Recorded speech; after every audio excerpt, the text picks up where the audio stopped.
എനിക്കെപ്പോഴും വരുന്ന ഒരു ക്വസ്റ്റ്യനാ കേട്ടോ. കവിള് ഒട്ടിയിരിക്കുന്നു.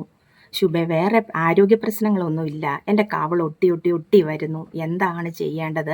പിന്നെ ഈ പഫി ഐസ് എന്നൊക്കെ പറയുവേലെ, അതായത് നമ്മുടെ ഇവിടം എനിക്കുണ്ട് കേട്ടോ. ഇവിടെ ഒരു ശകലം ഇവിടെ ഇങ്ങനെ കൂടുതൽ പോലെ രാവിലെയൊക്കെ ഉറക്കളച്ചാലും ഒരുപാട് ജോലി ചെയ്യുന്ന ദിവസം, അങ്ങനെ ക്ഷീണമുള്ള ദിവസങ്ങൾ, നമ്മൾ ഓയിലുണ്ടാക്കുന്ന ദിവസങ്ങളൊക്കെ എനിക്ക് പിറ്റേ ദിവസം രാവിലെ ഇവിടെ ഒരു ചെറിയ ഇതുപോലെ ഇങ്ങനെ തടിപ്പ് പോലെ വരും കേട്ടോ. അത് നമ്മുടെ ജോലി ചെയ്യുന്നതിൻ്റെ ക്ഷീണവും അങ്ങനെയൊക്കെ ആയിട്ട് വരുന്നതാണ്. പക്ഷേ ഈ കവിൾ ഒട്ടി ഒട്ടി ഒട്ടി നമ്മൾ ചില ഡയറ്റ് ചെയ്യുമ്പോൾ എനിക്ക് ഫസ്റ്റ് തന്നെ എൻ്റെ ഒരു നേരത്തെ ആഹാരം കുറച്ചിട്ടുണ്ട്, എനിക്ക് ഫസ്റ്റ് തന്നെ എൻ്റെ കവിളും ഒട്ടും കണ്ണും കുഴിയും. എനിക്ക് അല്ലാതെ ശരീരത്തിന് എനിക്ക് വലിയ ക്ഷീണവും അങ്ങനെ മെലിച്ചിലും ഉണ്ടാവില്ല. അതുപോലെ ഒരുപാട് ജനങ്ങൾ കാണും അല്ലേ. അപ്പോൾ എനിക്ക് ഈ കഴിഞ്ഞ ദിവസം കുറേ ചേച്ചിമാരുടെ കാഞ്ഞിരപ്പള്ളി എന്നാണ് ഒരു ചേച്ചി കുറേ നാളായിട്ട് വിളിച്ചിട്ട് ചോദിക്കുക, ശുഭേ, നമ്മുടെ ഓയിലൊക്കെ തേക്കുന്നുണ്ട്, പക്ഷേ എൻ്റെ കവിൾ ഒട്ടി വരുന്നു, എന്തുകൊണ്ടാണ്? കവിളിൽ പ്രത്യേകം കവിള് നന്നായിട്ട് തുടുത്തിരിക്കാനായിട്ട് ഈ ഓയിലിട്ട് മസാജ് ചെയ്യേണ്ടത് എങ്ങനെയാണെന്നൊക്കെ പറഞ്ഞു തരാം. ഞാൻ മുൻപും പറഞ്ഞിട്ടുള്ളതാണ്. എങ്കിലും നിങ്ങൾ എപ്പോഴും എപ്പോഴും എപ്പോഴും ചോദിക്കുന്നത് ശുഭയുടെ അഭിപ്രായത്തിൽ കവിളുകൾ വയ്ക്കാൻ എന്ത് ചെയ്യണം? ഇതൊക്കെ ഇങ്ങനെ നിങ്ങൾ എവിടെയെങ്കിലും എന്തെങ്കിലുമൊക്കെ കണ്ടിട്ട് ചോദിക്കുന്നതാണ്. ഒന്നും എനിക്കറിയത്തില്ല. ശുഭയുടെ ഒരു അഭിപ്രായം പറ എന്നും പറഞ്ഞുകൊണ്ട് കുറേ ചോദിക്കുന്നവരുണ്ട് കേട്ടോ. ഫസ്റ്റ് തന്നെ എൻ്റെ ഒരു അഭിപ്രായത്തിൽ, എൻ്റെ ഒരു അനുഭവത്തിൽ എനിക്ക് ഒന്ന് ഡയറ്റ് ചെയ്യാം, ഒന്ന് വയറ് കുറയ്ക്കണം. എനിക്ക് വയറ് മാത്രം കുറഞ്ഞാൽ മതി, വണ്ണം കുറയുന്നത് എനിക്കിഷ്ടമില്ല. കാരണം എന്നും എൻ്റെ ശരീരം ഇങ്ങനെ വണ്ണത്തിലായിരിക്കുന്നത്. കുറച്ചിപ്പം ശരീരം നമ്മൾ ഡയറ്റൊക്കെ ചെയ്യുമ്പോൾ ജിമ്മിലൊക്കെ പോകുമ്പോൾ മൊത്തത്തിലൊന്ന് കുറയുമല്ലോ. അങ്ങനെ വെയിറ്റ് അങ്ങനെ വലുതായിട്ട് കൂടുന്നില്ല. പക്ഷേ എനിക്ക് വയറാണ് എൻ്റെ പ്രശ്നം. നമ്മൾ സിസേറിയൻ ആയിരുന്നത് കൊണ്ട് അങ്ങനെ കിട്ടിയ വയറാകട്ടോ. എനിക്ക് മുൻപ് വയറും കുറവായിരുന്നു. അപ്പോൾ അതൊക്കെ പോട്ടെ. അപ്പോൾ എൻ്റെ ഒരു അഭിപ്രായത്തിൽ ഞാൻ എന്തെങ്കിലും ഒരു നേരത്തെ ഒരു ഭക്ഷണം കുറയ്ക്കുവാണെങ്കിൽ എനിക്ക് പെട്ടെന്ന് തന്നെ എൻ്റെ കവിളൊട്ടും. അപ്പോൾ നിങ്ങൾ ഭക്ഷണം ശരിക്കും ഇപ്പോൾ ഒത്തിരി വണ്ണമൊന്നും ഇല്ലാത്ത ആൾക്കാരാണ്, വയറും വണ്ണമൊന്നും ഇല്ലാത്ത ആൾക്കാരാണെങ്കിൽ നിങ്ങൾ ഭക്ഷണം അതും ഇതും വാരി വലിച്ച് കഴിക്കാതെ നമ്മുടെ എന്താ പറയുന്നത്, ഒരു കറക്റ്റായിട്ട് ഒരു ഗ്ലാസ് പാല്, ഒരു ഏത്തപ്പഴം, ഒരു മുട്ട, ഇത് നമ്മുടെ ആഹാരത്തിൽ കറക്റ്റായിട്ട് ഉൾപ്പെടുത്തുക. മെലിഞ്ഞിരിക്കുന്നവരും കവിളൊട്ടിയിരിക്കുന്നവരും ഇങ്ങനെ ഒരു മാസം ഒന്ന് നോക്കിക്കേ. അതിൻ്റെ കൂടെ നമുക്ക് ചെയ്യാൻ പറ്റിയ കുറച്ച് കാര്യങ്ങളും കൂടെ പറഞ്ഞു തരാം.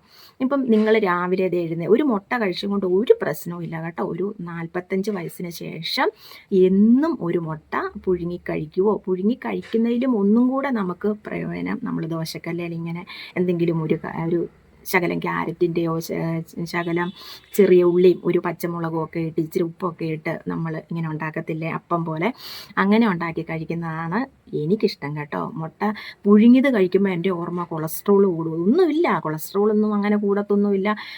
കൊളസ്ട്രോൾ ഇല്ലാത്ത ഒരു ശരീരത്തിൽ ഒരു മുട്ട കഴിച്ചെന്നോർത്ത് കൊളസ്ട്രോൾ അങ്ങ് കണ്ടമാനം വർദ്ധിക്കത്തുമില്ല. അപ്പോൾ BP, പിന്നെ ഷുഗർ, എല്ലാത്തിനും മുട്ട നല്ലതാണ് കേട്ടോ. അപ്പം 45 വയസ്സിന് ശേഷം നമ്മൾ മസ്റ്റായിട്ടും അങ്ങനെ ഒരു മുട്ട, ഏത്തപ്പഴം ഉണ്ടെങ്കിൽ ഒരു ഏത്തപ്പഴം, ഒരു ഗ്ലാസ് പാലെന്ന് പറയുമ്പം നമുക്കിപ്പം മിൽമ പാലല്ലേ കിട്ടാനുള്ളൂ. അപ്പം ഈ കവർ അതിനോടുകൂടെ ഒഴിച്ച് അങ്ങ് തിളപ്പിക്കുന്ന ഒരു പാലല്ല ഞാൻ ഉദ്ദേശിച്ച്. അപ്പം ഒരു 2 ഗ്ലാസ് പാലാണ്, 1 ഗ്ലാസ് വെള്ളം ഒഴിച്ച് തിളപ്പിച്ചെടുക്കുക. പിന്നെ അതിൻ്റെ പാട വരുന്നത് ഒന്ന് എടുത്ത് മാറ്റിയിട്ട് ഒരു ഗ്ലാസ്സായിട്ട് അങ്ങ് കുടിക്കാം. അതുപോലെ വൈകുന്നേരങ്ങളിലും കിടക്കുന്നതിന് മുന്നേ ആയിട്ടും 1 ഗ്ലാസ് പാല് കുടിക്കാം. അങ്ങനെ നിങ്ങൾ ഒരു മാസം നോക്കിക്കേ, ഒട്ടിയ കവിളൊക്കെ നല്ല സുന്ദരം മനോഹരമാകും കേട്ടോ. പിന്നെ നമ്മൾ ഓയിൽ കയ്യിലുള്ളവർ ഓയിൽ എങ്ങനെയാണ് തേക്കേണ്ടതെന്ന് വെച്ചാൽ നമ്മുടെ ഉള്ളം കൈ കൊണ്ട്, അതായത് ഇങ്ങനെയല്ല നമുക്ക് കവിളെ മസാജ് കൊടുക്കേണ്ടത്. ഇങ്ങനെ അപ്വേഡ് ഡയറക്ഷനിൽ റൗണ്ട് മസാജ് കൊടുക്കണം. ഒരു 10 മിനിറ്റ് നേരം ഇങ്ങോട്ട് കയറ്റിയല്ല. ഇവിടാണ് നമ്മുടെ കവള്, ഇവിടം ഒട്ടിയ കാര്യമാണ് നിങ്ങൾ പറയുന്നത്. അപ്പം നന്നായിട്ട് റൗണ്ട് മസാജ് കൊടുക്കുക. പിന്നെ ഇങ്ങനെ നമ്മുടെ ഡബിൾ ചിഹ്നം ഉണ്ടാവാതിരിക്കാൻ ഇങ്ങനെ കൊടുക്കുക, കഴുത്തേൽ ഇങ്ങനെ കൊടുക്കുക. ഇങ്ങനത്തെ മസാജും കൂടെ അതിൻ്റെ കൂടെ ഒന്ന് ചെയ്ത് നോക്കിക്കേ. ഒരു മാസം കൊണ്ട് നമുക്ക് എന്ത് കാര്യവും, നമ്മുടെ സൗന്ദര്യം എന്ന് പറഞ്ഞ് പുറത്ത് കാണിക്കുന്ന കുറേ ക്രീംസ് വാരിത്തേച്ച് കുറേ കാര്യങ്ങൾ വാരിത്തേച്ചാൽ മാത്രം നമുക്ക് സൗന്ദര്യം ഉണ്ടാകത്തില്ല. ഉള്ളിലേക്ക് നല്ല ഭക്ഷണം കഴിക്കണം, ധാരാളം വെള്ളം കുടിക്കണം.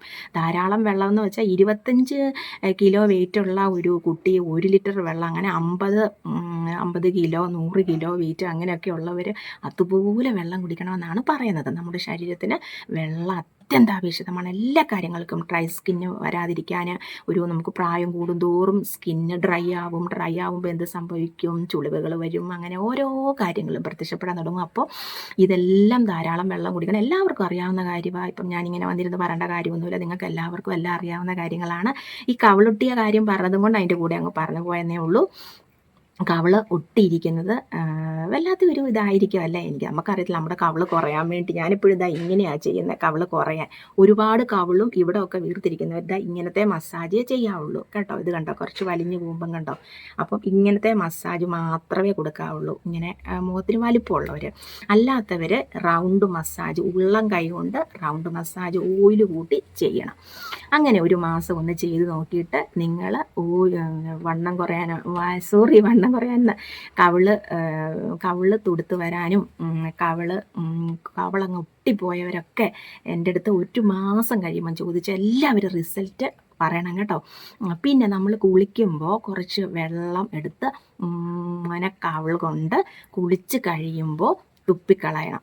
അങ്ങനെ നമ്മൾ കുറച്ച് വെള്ളം വായിൽ കവിൾ കൊണ്ട് ഒരു 10 മിനിറ്റ് ഇങ്ങനെ വെച്ചുകൊണ്ടിരിക്കുവാണെങ്കിൽ നന്നായിട്ട് കവിള് വയ്ക്കും എന്ന് പറയും കേട്ടോ. അപ്പോൾ ഇങ്ങനത്തെ കാര്യങ്ങളൊക്കെ ശ്രദ്ധിച്ച് ചെയ്യണം. അപ്പോൾ ഇത്രയും കാര്യമേ ഈ കവിള് വയ്ക്കുന്നതിനെ പറ്റി പറയാനുള്ളൂ. ഇങ്ങനെ മാത്രം നിങ്ങൾ ചെയ്താൽ മതി, കവിള് നന്നായിട്ട് വയ്ക്കും കേട്ടോ. പിന്നെ ഓയിലിൻ്റെ കാര്യം ഇങ്ങനെ വന്ന് വീഡിയോ വഴിയും ഷോർട്സ് വഴിയും ചെയ്യാതിരിക്കാനായിട്ട് പറ്റത്തില്ല. ആ ഒരു രീതിയിലാണ് ഓയിലിൻ്റെ ഇപ്പോഴത്തെ പോക്ക്. അപ്പോൾ ഞാൻ രാവിലെ അമ്പലത്തിലൊക്കെ പോയി വന്നതിന് ശേഷം അപ്പം മുതൽ ഇപ്പം വരെ ഞാൻ ഇന്ന് വരെയുള്ള അഡ്രസ്സ് എല്ലാവരുടെ എടുത്ത് വെച്ചിട്ടുണ്ട്. അപ്പം DTDC പയ്യൻ വന്ന് കൊണ്ടുപോയിക്കോളും. അപ്പം നമ്മൾ രാത്രി 7 മണിക്കാണ് ഇവിടുന്ന് പോകുന്നത്. അപ്പോൾ നാളെ ഫുള്ള് കുട്ടിയൊരു തൊഴിലെല്ലാം കഴിഞ്ഞിട്ട് പിന്നെ നമ്മൾ നാളെ തന്നെ രാത്രിയിൽ അവിടെ നിന്ന് പോരും. നമ്മൾ വെള്ളിയാഴ്ച രാവിലെ ഇവിടെ വരും. അങ്ങനെയാണ് നമ്മൾ പോകുന്നത്. അപ്പം വെള്ളിയാഴ്ച നാളെ ഒരു ദിവസം മാത്രമേ ഉള്ളൂ നിങ്ങളുടെ ഓയിലിടാത്ത. അപ്പം ഞാൻ ഇന്ന് വരെയുള്ളത് ഇട്ടിട്ടാണ് പോകുന്നത് കേട്ടോ. പിന്നെ ബാക്കി ഹസ്ബൻഡും കൂടെ എഴുതി വെച്ച് വിട്ടോളും. അപ്പം ഓയിലിൻ്റെ കാര്യം ഒരു ദിവസം ഞാൻ ഗുരുവായൂർ ഒരു ദിവസം മാറി നിന്നപ്പോൾ ഞാൻ ഷോർട്സ് ഇട്ടായിരുന്നു, ഞാൻ ഗുരുവായൂർ പോവാണ്. എന്നിട്ടും എന്ത് പേര് വന്ന് വാട്സപ്പ് ഇതെന്താണ് നോക്കാത്ത ഇതെന്ത് ദേഷ്യപ്പെട്ട് വരെ പറഞ്ഞവരുണ്ട് ഇല്ലേ. അപ്പോൾ അതുകൊണ്ടാണ് മുന്നോടിയായിട്ട് ഞാൻ നാളെ കൊട്ടിയൂർ പോവാണ്, ഭഗവാനെ തൊഴാൻ പോവാണ് എന്ന് നിങ്ങളുടെ അടുത്ത് ഞാൻ വന്ന് പറഞ്ഞത്. അപ്പം എല്ലാവരും ഇത് വാട്സപ്പ് നോക്കാത്തപ്പം എല്ലാവരും ഓർക്കും ഇതെന്താണ് നോക്കാത്ത, 10 മിനിറ്റ് ഇടവിട്ട് ഞാൻ മറുപടി തന്നുകൊണ്ടല്ല ഇരിക്കുന്നത്. അപ്പോൾ ആരും പരിഭ്രമിക്കണ്ട കേട്ടോ, പരിഭ്രമിച്ച് എന്നെ ദേഷ്യപ്പെടെല്ലാവരും. അപ്പോൾ കഴിഞ്ഞ ദിവസം ഞാൻ കണ്ടായിരുന്നു, ശുഭേ ഈർഷ്യൊന്നും വന്നിട്ട് കാര്യമില്ലെന്ന്. ഈർഷ്യ വരുവടാ, എന്താണെന്ന് കാര്യം അറിയാവോ? അതുപോലെ കഷ്ടപ്പെട്ടാണ് നമ്മുടെ ഓയില്, നമ്മുടെ ശുദ്ധമായ ഓയില് നമ്മൾ അതുപോലെ പരിശുദ്ധമായി ഉണ്ടാക്കി നിങ്ങളുടെ മുന്നിൽ അത് എത്തിച്ച് കഴിയുമ്പോൾ ഇങ്ങനെ ഓരോന്നും വിളിക്കരുതെന്ന് പറഞ്ഞാൽ വിളിക്കും. ഇങ്ങനെ ഓരോന്ന് വാട്സപ്പിൽ വന്ന് ഇത് ഓയിൽ തേച്ചിട്ട് വല്ല കുഴപ്പമുണ്ടോ, ഓയിൽ തേച്ചിട്ട് കെമിക്കൽ എന്തെങ്കിലും എന്തെങ്കിലും കെമിക്കൽ അടങ്ങിയതാണോ, എന്തെങ്കിലും മുഖത്ത് സൈഡ് എഫക്റ്റ് ഉണ്ടോ, ഇങ്ങനെയൊക്കെ ക്വസ്റ്റ്യൻ വരുമ്പോൾ ഈർഷ്യ തന്നെ വരും. കാരണം ഇത്രയും ജനങ്ങൾക്ക് ഉപയോഗപ്രദമായി, ഇത്രയും ജനങ്ങളുടെ കരിമംഗല്യം മാറ്റി, ഇത്രയും ജനങ്ങൾ നല്ല കളർ വന്ന്. ഇത് കഴിഞ്ഞ ദിവസം ഒരു സിസ്റ്റർ, നമ്മുടെ കൂടെ കുറേ സിസ്റ്റർമാരുണ്ട് കേട്ടോ, പറയുന്നുണ്ടല്ലോ, കുഴപ്പമുണ്ടോ എന്നറിയില്ല, ആരാ എന്താണെന്നൊന്നും ഞാൻ പറയുന്നില്ല.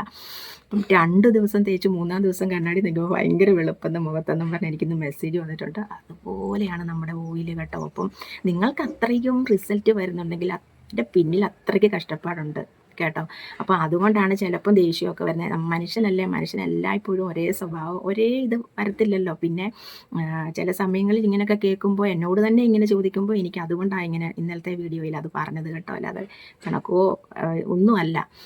അപ്പോൾ ഇന്നത്തെ വീഡിയോ ഇത്രയേ ഉള്ളൂ. കവിള് തുടുക്കാൻ വേണ്ടിയുള്ള ടിപ്സൊക്കെയാണ് പറഞ്ഞു തന്നത്. അപ്പോൾ പോട്ടെ, ബൈ.